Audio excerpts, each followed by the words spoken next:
शंकर और पार्वती के मिलन का दिन होता है। किसके मिलन का है? जम के बोलिए। शिव और पार्वती के मिलन का दिन होता है सोमवार की अष्टमी का दिन। साल भर में लगभग 4 या 5 सोमवार की अष्टमी पड़ती है, इससे ज्यादा नहीं पड़ती, पर भाग्यशाली अष्टमी। शिव और पार्वती के मिलन का दिन होता है सोमवार की अष्टमी। इसमें मां जगतजननी जगदम्बा अपनी 64 योगिनियों को लेकर शंकर भगवान के सामने नृत्य करती है जब सोमवार की अष्टमी पड़ती है। जैसे शिवरात्रि का महत्व होता है उसी तरह सोमवार की अष्टमी का महत्व होता है। जब 64 योगिनियां माता शंकर भगवान के सामने नृत्य करती हैं तब भगवान शिव उठकर खड़े होकर उन 64 योगिनियों को अपने हस्त कमल पर धारण करते हैं, और हस्त कमल पर धारण करते हैं तब उन 64 योगिनियों को लक्ष्मियां प्रदान करती हैं। लक्ष्मी माता को वो 64 योगिनियां दी जाती हैं। लक्ष्मी मैया उन 64 योगिनियों को भगवान विष्णु के पास लेकर जाती है। भगवान नारायण उन 64 योगिनियों को ब्रह्मदेव के पास लेकर जाते हैं। उन 64 योगिनियों को ब्रह्मा जी ब्रह्माणी को प्रदान करते हैं। ब्रह्माणी उस 64 योगिनियों को ले जाकर माँ जगतजननी आद्य शक्ति को देती है। आद्य शक्ति उन 64 योगिनियों को ले जाकर शिव को समर्पित करती है।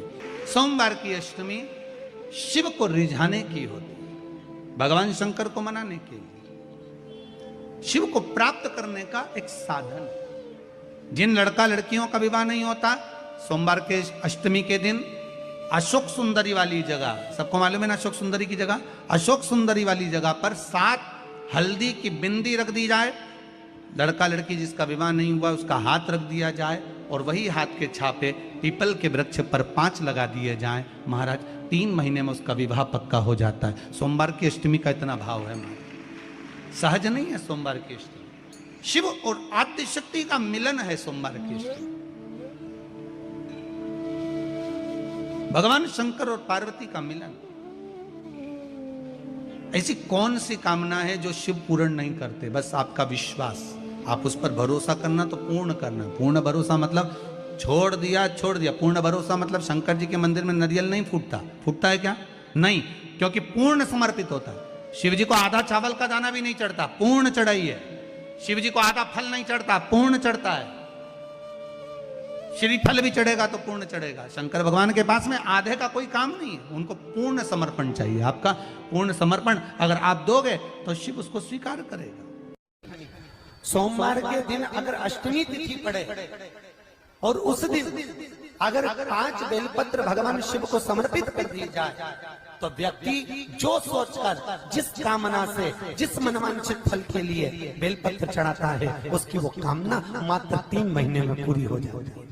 मात्र 3 महीने। एक बात बहुत सुंदर है, ध्यान रखिएगा थोड़ा सा। कभी अगर मौका लगे सोमवार की अष्टमी पड़ जाए, क्या पड़ जाए सोमवार की? जम के बोलो जरा। अष्टमी। या तो सोमवार की अष्टमी पड़ जाए, या हर महीने शिवरात्रि आती है, हर महीने आती है। या तो सोमवार की अष्टमी पड़ जाए या फिर सोमवार की शिवरात्रि पड़ जाए, हर महीने आती है। प्रयास करना कहीं से देसी गाय का दूध मिल जाए, थोड़ा सा दूध देसी गाय का मिल जाए, थोड़ा सा दूध देसी गाय का, थोड़ा सा दूध अगर प्राप्त हो जाए, बेलपत्री के पत्ते से दूध कटोरी में लेकर, मात्र बेलपत्री के पत्रे से एक बूंद अगर दूध, आप 1 बूंद अगर ज्यादा ना मिला हो, 1 चम्मच भी अगर आपको दूध देसी गाय का मिल गया हो, और सोमवार की अष्टमी पड़ जाए या सोमवार की, जम के बोलो, शिवरात्रि पड़ जाए, उसमें केवल अगर देसी गाय का दूध मिल जाए, जर्सी गाय का नहीं हो, देसी गाय का अगर दूध मिल जाए, बेलपत्री के पत्ते से, तुम्हारे घर के अंदर अगर शिवलिंग है या मंदिर में शिवलिंग है या तुम्हारे नजदीक में कोई शिवलिंग है, उस पर बूंद बूंद, एक बूंद अगर शिवलिंग पर दूध समर्पित कर रहे हो, श्री शिवाय नमस्तुभ्यम, नमः शिवाय, या षडाक्षर मंत्र ओम नमः शिवाय या 33 अक्षर का मंत्र महामृत्युंजय मंत्र, इसका स्मरण कर कर शिव जी पर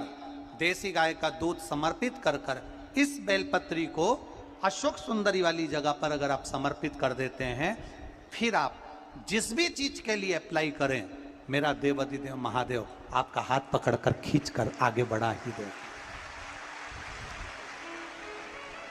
मेहनत करना,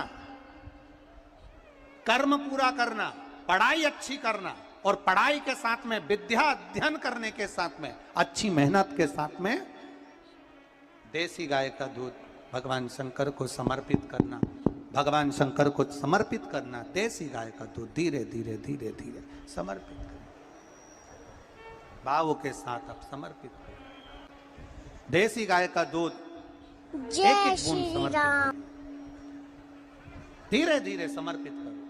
और देसी गाय का दूध जब धीरे धीरे समर्पित करें, बड़े रास्ती से आनंद से धीरे धीरे जब आप समर्पित करेंगे, बेलपत्री वही दूध में सनी हुई बेलपत्र अशोक सुंदरी वाली जगह पर, उस समय पर डंडी का भाग शिवलिंग की ओर नहीं होना चाहिए, उस समय पर डंडी का भाग जहां से पानी बहकर जाता है अशोक सुंदरी की ओर। श्री शिवाय नमस्तुभ्यम, श्री शिवाय नमस्तुभ्यम, श्री शिवाय नमस्तुभ्यम।